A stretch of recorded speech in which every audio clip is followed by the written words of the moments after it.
सर्वेभ्यः नमो नमः। अद्य अहं डॉक्टर अनिल कुमार शर्मा, प्राध्यापकः राजकीय वरिष्ठोपाध्याय संस्कृत विद्यालयः विराटनगरम्। भवतां कृते संस्कृत वाङ्मयादर्शः द्वितीयभागः वरिष्ठोपाध्याय कक्षायाः। तदन्तर्गतं नीतिशतकं पाठयामि। नीतिशतकस्य वर्तमानकालांशे भवतां सर्वेषामपि संस्कृत वरिष्ठोपाध्याय कक्षायाः छात्राणां हार्दं स्वागतम्। प्रिय छात्राः, नीतिशतकं बहु उत्तमं खण्डकाव्यमस्ति। वर्तमानयुगे एतस्य खण्डकाव्याध्ययनस्य महती आवश्यकता सर्वत्र दरीदृश्यते। प्रिय छात्राः, नीतिज्ञानं विना संसारे कोऽपि मनुष्यः उत्कर्षं प्राप्तुं न शक्नोति। भवन्तः अपि उत्कृष्टाः भवेयुः इति विचार्य संस्कृत शिक्षा विभागेन एतत् बहु महत्वपूर्णं खण्डकाव्यं भवतां पाठ्यक्रमे निर्धारितमस्ति। अस्तु, वयं प्रारम्भं कुर्मः। रत्नैर्महार्हैस्तुतुषुर्नदेवाः नैभेजिरे भीमविषेण भीतिम्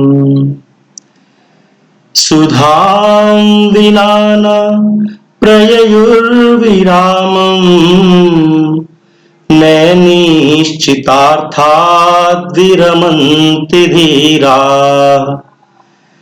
रत्नैर्महार्हैस्तुतुषुर्नदेवाः नैभेजिरे भीमविषेण भीतिम् सुधां विना न प्रययुर्विरामम् नैनिश्चितार्थाद्विरमन्ति धीराः।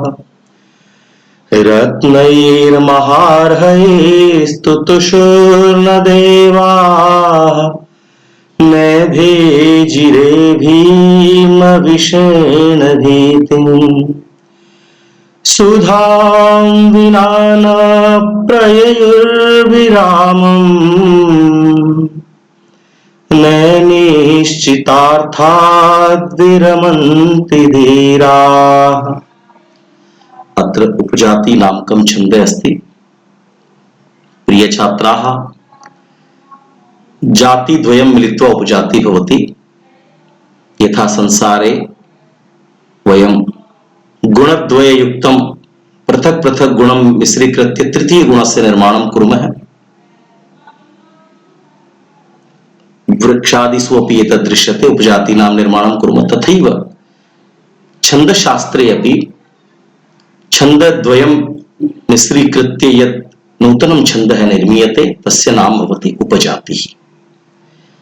अत्र इन्द्रवज्रा उपेन्द्रवज्रयोः उपजातिः अस्ति। अत्र प्रथमे चरणे इन्द्रवज्रा अस्ति। शादिन्द्रवज्रा यदितौ जगौगः। ताराज ताराज जय गौक। शादिन्द्रवज्रा यदितौ जय जय भान और गौ गह। एतेषु त्रिषु अपि चरणेषु उपेन्द्रवज्रा अस्ति। उपेन्द्रवज्रा जतजास्ततो गौ। जय तय जय अर्थात जय भान तारा जय पुनः जय भान जतजास्ततो गौ। गुरुद्वयं गुरु गुरु एवमेव अत्रापि एवमेव अत्रापि। इत्युक्ते अत्र त्रयः चरणाः उपेन्द्रवज्रायाः, एकः चरणः इन्द्रवज्रायाः मिलित्वा उपजाति अस्ति। अस्तु, एतस्य प्रसंगं पश्यामः। प्रस्तुते श्लोके कविः वर्णयति यत् धीरपुरुषाः लक्ष्यप्राप्तेः अनन्तरमेव विरमन्ति। यावत् लक्ष्यप्राप्ति न भवति तावत् पर्यन्तं विरामं न कुर्वन्ति, परन्तु अल्पलाभेन न विश्रामं गच्छन्ति।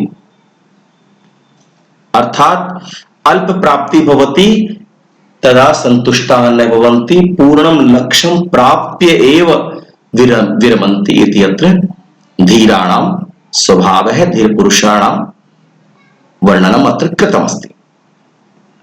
पदच्छेदः रत्नैः महार्हैः, ऋतुसन्धिः अस्ति अत्र। महार्ह महान् चासौ अर्ह, महत् च तत् अर्ह, महान् च चासौ अर्ह, कर्मधारय अस्ति। महाअर्ह तैः महार्हैः, अर्ह नाम योग्य, महामूल्य, बहुमूल्य। तुतुषु अत्र लुट् लकारस्य लिट् लकारस्य तुष् धातु लिट् लकारस्य प्रथम पुरुषे बहुवचनम् अस्ति। तुतुषुर् न ऋत्वसन्धिः अस्ति। देवाः न भेजिरे भीम विषयेण, भीमं चेतद् विषम या भीमश्चासौ विषयः, भीम विषयः तेन भीम विषयेण, कर्मधारय अस्ति अत्रापि। भीतिं सुधां विना, विना योग्य द्वितीया तृतीया पंचमी त्रयं भवति, अत्र द्वितीया अस्ति। न प्रययुः विरामं, ऋत्वसन्धिः अस्ति अत्र। प्रययुः विरामं, विउपसर्गः रम धातु घः प्रत्यय द्वितीयान्तं पदम्। एतेषां त्रयाणामपि वाक्यानां समर्थनम् अस्ति। न निश्चितार्थात् विरमन्ति धीराः, न निश्चितार्थात्, निश्चितश्चासौ अर्थः निश्चितार्थः, कर्मधारय निश्चितार्थात् विरमन्ति, अत्र आकारस्य मात्रापि योजनीया। विरमन्ति जस्तुसन्धिः अस्ति, निश्चितार्थात् विरमन्ति धीराः, अत्र अर्थान्तन्यास अलङ्कारः अपि अस्ति।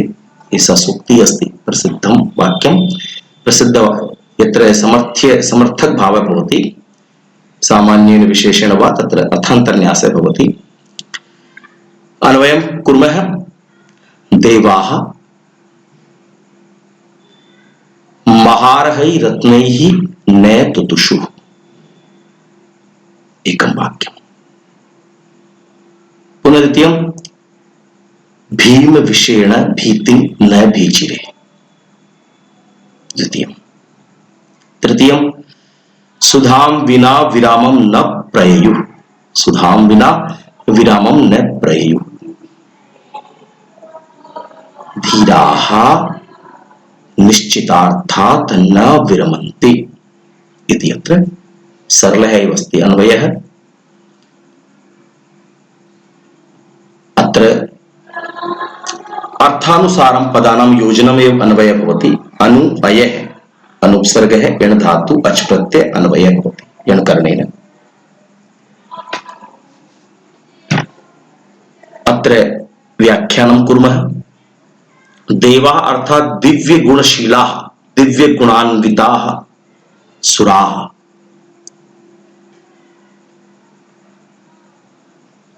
महार्हैः बहुमूल्यैः रत्नैः, अत्र रत्नानि सन्ति 14 रत्नानि, तत्र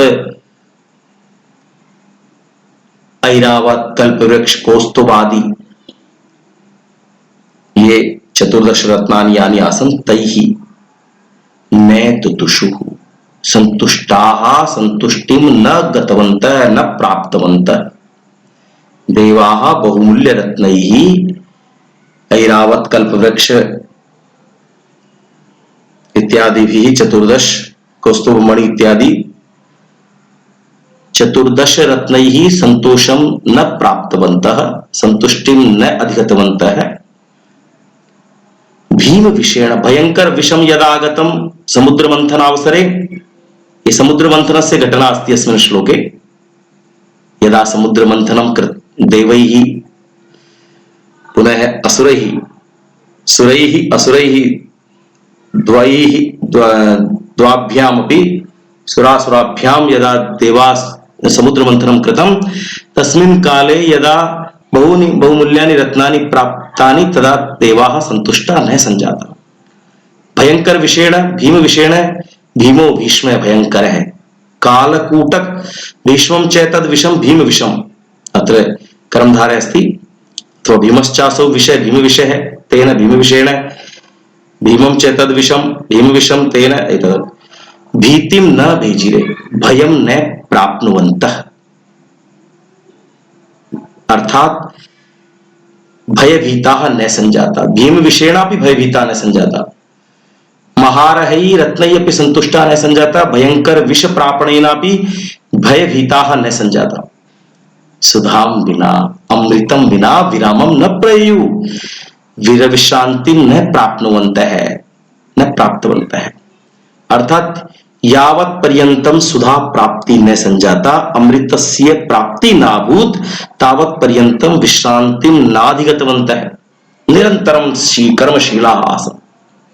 एतस्य समर्थनमस्ति धीराः धैर्य गुण संपन्नाः निश्चितार्थात् निश्चित लक्ष्यात् निर्धारित संकल्पात् न विरमन्ति विरामं न प्राप्नुवन्ति इति एतस्य व्याख्या अस्ति। प्रिय छात्राः, भवन्तः अपि वरिष्ठोपाध्याय कक्षायाः छात्राः सन्ति, इदानीं निश्चित लक्ष्यं प्राप्नुवन्तु, लक्ष्य निर्धारणं करणीयम्। यदि एतस्मिन् समये भवद्भिः लक्ष्यं निर्धारितं, किशोरावस्थायाः काले अस्ति भवताम् इदानीं, यदि एतस्मिन् समये लक्ष्य निर्धारणं पुनः लक्ष्यानुधावनं कृतं तर्हि निश्चयेन भवताम् आगामि जीवनं सुखमयं भविष्यति। प्रिय छात्राः, प्रथमे नार्जिता विद्या, द्वितीये नार्जितं धनं, तृतीये न तपस्तप्तं, चतुर्थे किं करिष्यति। भवतां प्रथम अवस्था अस्ति, विद्यार्जनस्य अवस्था अस्ति। यदि अस्याम् अवस्थायां भवन्तः विद्यार्जनं करिष्यन्ति, लक्ष्य निर्धारणं करिष्यन्ति, पुनः लक्ष्य प्राप्ति पर्यन्तं निरन्तरं श्रमं करिष्यन्ति धीरपुरुषवत्, तदा भवतां जीवनं सफलं भविष्यति। भवतां मातृपितॄणां, गुरुजनानां, भवतां समाजस्य सर्वेषामपि कल्याणं भविष्यति। एतस्य श्लोकस्य अत्र पाठ्यक्रमे योजनस्य एतत् चिन्तनं स्यात्, यथा देवाः समुद्रमन्थनं कृतवन्तः, बहु कठिनं बहु विशालं कार्यमासीत्, किन्तु यावत् पर्यन्तम् अमृत प्राप्ति न संजाता तावत् पर्यन्तम् अन्य रत्नैः सन्तुष्टाः न संजाता। भवन्तः अपि तावत् श्रमं कुर्वन्तु, तावत् पर्यन्तं परिश्रमम् आचरन्तु, यावत् भवतां निश्चित लक्ष्यस्य प्राप्ति न भवेत्, न स्यात् इति एव एतस्य शिक्षा अस्ति। पौराणिक कथानुसारं देवाः समुद्रम् अमथ्यन्, समुद्रमन्थनं कृतवन्तः, ततः 14 बहुमूल्य रत्नानि निर्गतानि, परन्तु देवाः समुद्रस्य रत्नैः न सन्तुष्टा जाताः। कालकूट नामकेन आख्येन, कालकूट आख्या अस्ति यस्य कालकूटाख्यः, तेन कालकूटाख्येन अर्थात कालकूट नामकेन भयंकर विषेणापि न भीताः, तथा अमृत प्राप्तिं विना स्वप्रयत्नात् न विरताः, यतो हि धैर्यवन्तः मनस्विनः प्रतिज्ञार्थात् आफलोदयं, यावत् फल प्राप्ति न भवति तावत् कदापि न विरमन्ति इति अत्र व्याकरणस्य चर्चा अस्माभिः पूर्वं कृता एव। कोशः रत्नं श्रेष्ठे मणावपि, रत्नं श्रेष्ठं मणि, द्विषु अपि अर्थेषु अस्ति कोशः। धीरो मनीषी जह प्राज्य, संख्यावान पंडितः कवि, ये पर्याय सन्ति, कवि पंडितः, संख्यावान प्राज्य है, जय है मनीषी धीर है, परस्परम पर्यायाः। पीयूषम अमृतम सुधा, एतेपि पर्यायाः सन्ति, छन्दः अस्माभिः पूर्वम् उक्तः एव। अर्थान्तरन्यास अलङ्कारः, अन्तिम वाक्यं प्रसिद्धं वाक्यम् अस्ति, तेन समर्थनं कृते क्रियते, यत्र समर्थन समर्थ्य भावः भवति, समर्थक समर्थ्य भावः भवति, तत्र अर्थान्तरन्यास अलङ्कारः भवति। अस्तु, आगामि श्लोकं पठामः। क्वचिद् भूमौ शय्या क्वचिदपि च पर्यङ्कशयन, क्वचिच्छाकाहारी क्वचिदपि च शाल्योदनरुचिः, क्वचित् कण्ठाधारी क्वचिदपि च दिव्याम्बरधरो, मनस्वी कार्यार्थे न गणयति दुःखं न च सुखम्। क्वचित् भूमौ शय्या क्वचिदपि च पर्यङ्कशयन, क्वचित् शाकाहारी क्वचिदपि च शाल्योदनरुचिः क्वचित् कण्ठाधारी क्वचिदपि च दिव्याम्बरधरो मनस्वी कार्यार्थी न गणयति दुःखं न च सुखम्। अत्र रसैरुद्रैश्छिन्ना यमनशबलागशिखरिणी शिखरिणी नामकं छन्दः अस्ति, बहुगेयं छन्दः।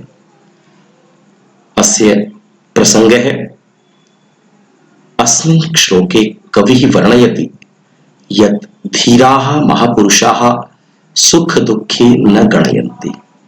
एतत् सुखम् एतत् दुःखम् इति कदापि गणनां चिन्तनं न कुर्वन्ति इति धीर महापुरुषाणां चिन्तनमस्ति।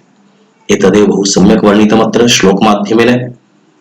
अन्तिम पंक्ति प्रसिद्धा पंक्ति अस्ति, समर्थनं क्रियते अन्तिमेन अन्तिमया पंक्त्या। अतः अत्रापि पूर्ववत् समुच्चय अलङ्कारः अपि अस्ति। अत्र समुच्चय कृते अस्ति भूमौ शय्या पर्यङ्कशयन सर्वेषां समुच्चय अस्ति कि एतत् एतत् एतत् एतत् एतत् एतत् एतत् सर्वं।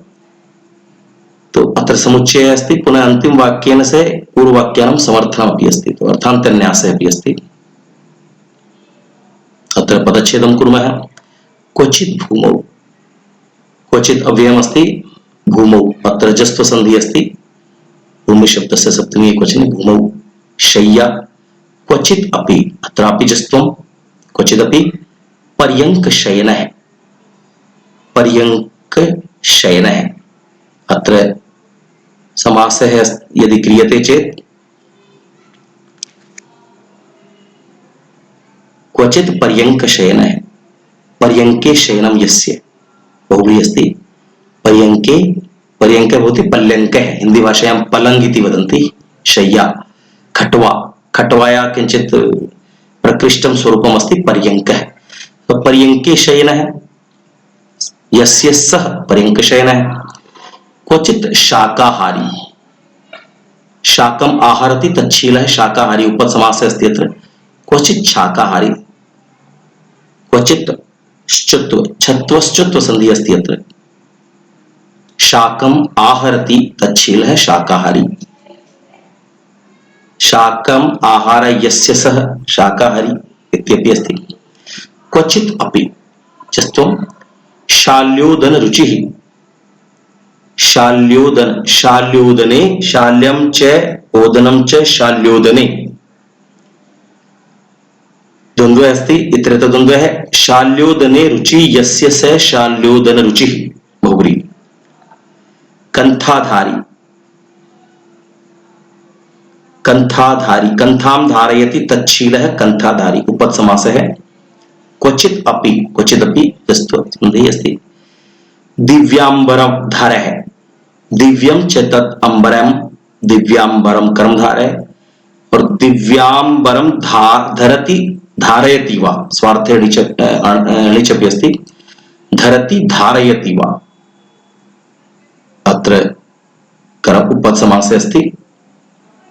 दिव्यम अंबरम, दिव्याम्बरम कर्मधारः, दिव्याम्बरम धरति इति तच्छीलः उपत्समासः।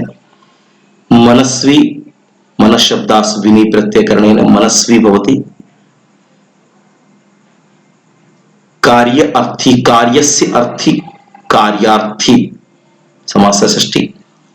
दीर्घसन्धि न गणयति दुःखं न च सुखम् इति अत्र पदच्छेदः। अन्वयं कुर्मः।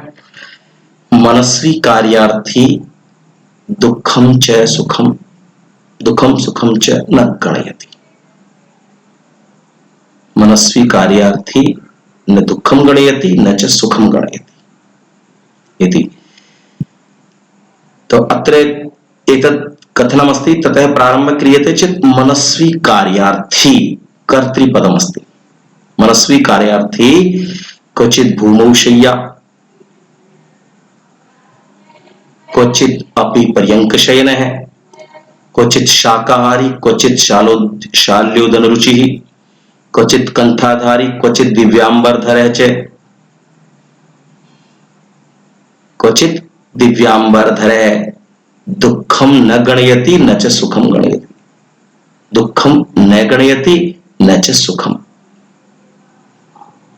गणयति इति क्रियया उभयत्रापि अन्वयः भवति चकारेण।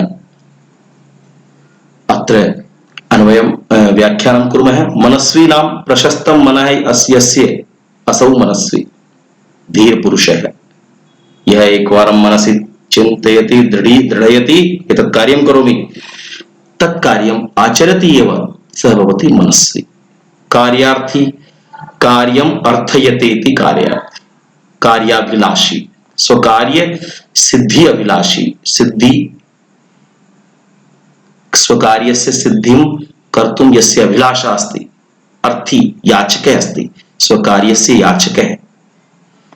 क्वचित् कुत्रचित् भूमौ पृथिव्यां शय्या अर्थात कदाचित् पृथिव्यां शयनं करोति क्वचित् कदाचित् कुत्रचित् पर्यङ्के शयनं करोति। जीवने कदाचित् पृथिव्यां शयनं करोति कदाचित् पर्यङ्के शयनं करोति। कदाचित् कष्टे भवति कदाचित् सुखे भवति। कदाचित् शाकाहारी भवति शाकम् आहरति शाकाहारं करोति। फल मूलादि नीरस आहारं करोति। क्वचित् च शाल्योदन रुचिः मिष्टान्न भोजनं करोति शाल्योदनं खादति। क्वचित् कुत्रचित् कंठाधारी कंठा भवति जीर्ण शीर्ण वस्त्राणि हिंदी भाषायां वदन्ति गुदड़ी कंठां धारयति। गुदड़ी का लाल वदन्ति न गुदड़ी इत्युक्ते कंठायाः लाल इत्युक्ते रत्नम्। ये उत्तमाः बालकाः भवन्ति निर्धनाः भवन्ति ते कंठाधारकाः भवन्ति कंठाधारिणः भवन्ति। ते एव स्वकीय जीवने किञ्चित् विशिष्टं प्राप्नुवन्ति विशिष्टं कुर्वन्ति। अतः वदन्ति सामान्य भाषायां एषः तु गुदड़ी का लाल अस्ति कंठाधारी अस्ति। तो कंठाधारी इत्युक्ते जीर्ण शीर्ण वस्त्रधारकः भवति। अपि च क्वचित् कुत्रचित् दिव्यांबरधरः कदाचित् दिव्य वस्त्राणि धारयति शोभन वस्त्रधारकः भवति। दुःखं कष्टं न गणयति न चिन्तयति। जीवने कदाचित् दुःखम् आगच्छति तस्य गणनां चिन्तनं न करोति। सुखम अर्थात शर्म आनन्दं प्रसन्नतां च न गणयति न विचारयति। जीवने कदाचित् प्रसन्नताम् आयाति प्रसन्नताम् अपि बहु न चिन्तयति। एषः भवति मनस्वी कार्यार्थी धीर पुरुषः। प्रिय छात्राः भवतां वरिष्ठोपाध्याय कक्षायां पठन काले भी कदाचित् स्वादिष्टं भोजनं मिलति कदाचित् स्वादिष्ट निद्राया उत्तम मधुर निद्राया अवसरे आगच्छति कदाचित् किम् उत्तम स्थिति भवति कदाचित् अनुत्तम स्थिति भवति। भवन्तः अविचलिताः भूत्वा रुष्कं शुष्कं खादित्वा शाकाहारं कृत्वा भूमिशय्यां प्राप्य कंठाधारकाः भूत्वा कथमपि स्वलक्ष्यं यदि साधयिष्यन्ति अग्रे जीवने भवतां यत् जीवनमस्ति भावी जीवनं तत् बहु आनन्ददं भविष्यति आनन्ददायकं प्रसन्नतायुक्तं भविष्यति। अतः एषः श्लोकेऽपि भवतां कृते प्रेरणादायकम् अस्ति। यथा मनस्विनः पुरुषाः कार्यार्थिनः पुरुषाः न दुःखं गणयन्ति विद्युत् नास्ति। कदाचित् भवन्तः दुःखं कुर्वन्ति गृहे विद्युत् नास्ति। विद्युतं विनापि भवन्तः स्वाध्यायं कर्तुं शक्नुवन्ति। उत्तम कक्षा नास्ति उत्तम व्यवस्था नास्ति व्यजनं नास्ति इति कदाचित् बालकानां चिन्तनं भवति गुरुजी विद्युत् नास्ति गृहे कदाचित् एतत् नास्ति। प्रिय छात्राः एषः श्लोकः धरणीयः मनसि धारणीयः। मनस्विनः यदि भवन्तः सन्ति कार्यार्थिनः यदि भवन्तः सन्ति तर्हि दुःखं सुखं भवन्तः न गणयन्तु। एकस्मिन् दिने भवतां जीवने सर्वं भविष्यति। अतः प्रिय छात्राः भवन्तः मनस्विनः भवन्तु। एतदेव विचार्य विभागेन एषः श्लोकः भवतां कृते निर्धारितः अस्ति। अस्य भावार्थः अस्ति कार्य साधनोत्सुकः मनस्वी कुत्रचित् प्रदेशे पृथिव्यां स्वपति कुत्रचित् पर्यङ्के शयनं करोति कुत्रचित् शाकाहारं करोति कदाचित् मिष्टान्नं भुङ्क्ते कदाचित् जीर्णवस्त्रं धारयति क्वचित् च शोभनवस्त्रधारी भवति। अनेन प्रकारेण जीवनं यापयन् सुखं दुःखं च न विचारयति न चिन्तयति। व्याकरणं चिन्तितं पूर्वं। मनस्विनी मनस्वी मनस्विनौ मनस्विनः एवं प्रथमा एकवचनं रूपमस्ति।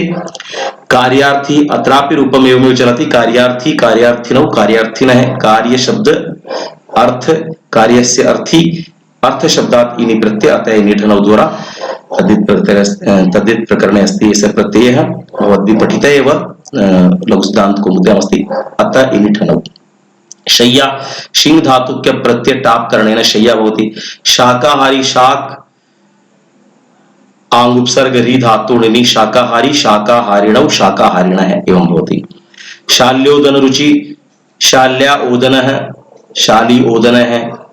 शाल्योदने रुचि यस्य सः शाल्योदन रुचि बहुव्रीहि अस्ति। कंठाधारी कंठ उपत्पूर्व द्रि धातु णिनि प्रत्यय कंठाधारी कंठाधारिणौ कंठाधारिणः एवं रूपाणि चलन्ति। दिव्यांबर है दिव्यम अंबरम धरती थी दिव्यांबर है। गणयति गण धातु णिच करणेन लट प्रथम पुरुष एकवचन रूपमस्ति। कोशः शयनम मंच पर्यंक पर्यंका खटवासमा। शयनम मंचः पर्यंकः पर्यंकः खटवा एते परस्परं समाः सन्ति समानाः सन्ति। शा निद्रा शयनम स्वापः निद्रा शयनम स्वापः पर्याय सन्ति। पीड़ा बाधा व्यथा दुःखम पीड़ा बाधा व्यथा दुःखम एते चत्वारः पर्यायाः सन्ति। अत्र शिखरिणी नामकं छन्दः रसै रुद्रैश्छिन्ना यमन सबलाग शिखरिणी। समुच्चय अलंकार है। पुनः अंतिम वाक्यं समर्थनमपि अस्ति अतः अर्थान्तरन्यासः अपि अस्ति। सर्वेभ्यः नमो नमः। प्रिय छात्राः वयम् अग्रिमान् श्लोकान् स्वीकृत्य पुनः भवतां सेवायाम् अहम् उपस्थितो भवामि। तावत् भवद्भ्यः सर्वेभ्यः नमो नमः। पुनः मिलामः।